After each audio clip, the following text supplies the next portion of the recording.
Miuban si Timoteo kang Pablo ug kang Silas.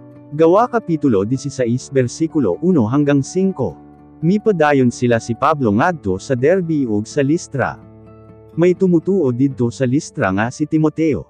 Ang iyang inahan Hudyo ug tumutuo usab, apan ang iyang amahan Griego.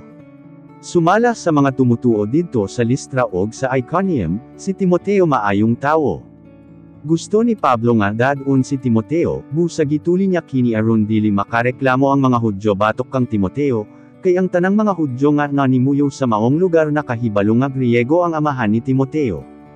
Pagkahuman miadto sila sa mga lungsod ug gipasabot nila sa mga tumutuo ang mga tulumanon nga gikauyunan sa mga apostoles ug sa mga kadagkoan sa iglesia didto sa Jerusalem. Gisultihan nila ang mga tumutuo nga tumanon nila kini nga mga tulumanon. Busa naligun pagayod ang pagtuo sa mga tumutuo, ug adlaw-adlaw nagkadaghan pagayod ang mga tumutuo.